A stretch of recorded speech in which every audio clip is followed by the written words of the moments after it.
Hello guys. Kanang akong ipakita ninyo kining gitawag og San Nicolas kuno ni nga kahoy.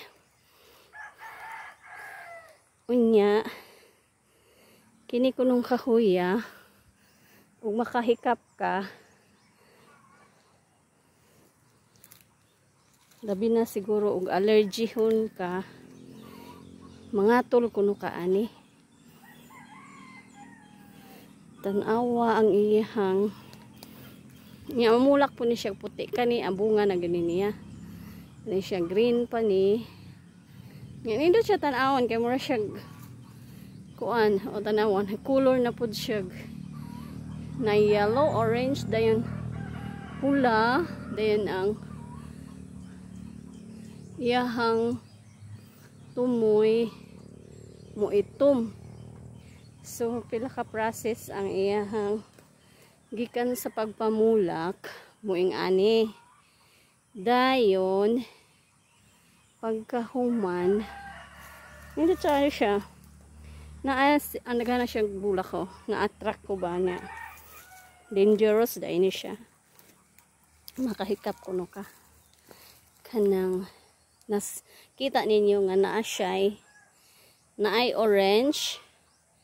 Napod siya red orange. Napo yellow and black. Napuno gid siya ingani pero nindot siya tanawon guys pero ugimo ko kuno ni siyang hikapon.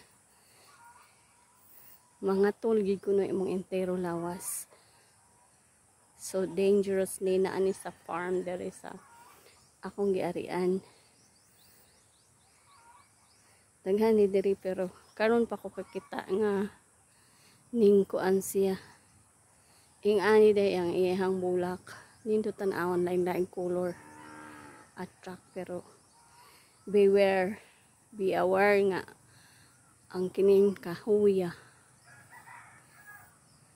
igo ra gid kas pagtan-aw. Pray to see, not free to touch kay maka katul kuno ni sa imong entero lawas.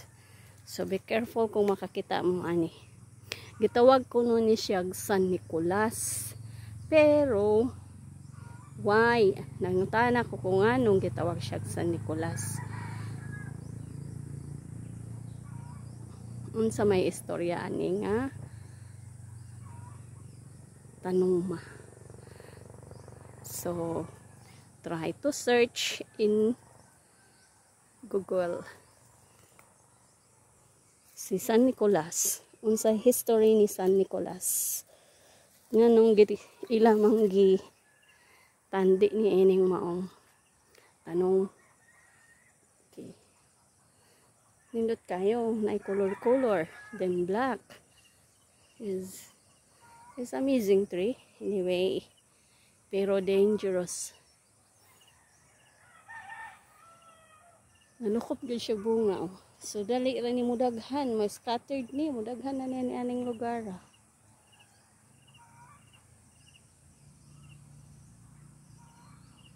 wala na po nila pulong nga kay kung matandugan matuluan ka sa iyang kuan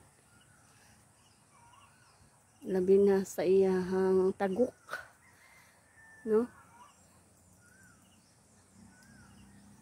samot na kuno ka dangerous. So mana nga nakuan ko ba curious kaayo ko ani nga tanong. So kanira ang akong kuan karon ika share. Bye bye guys, see you next time.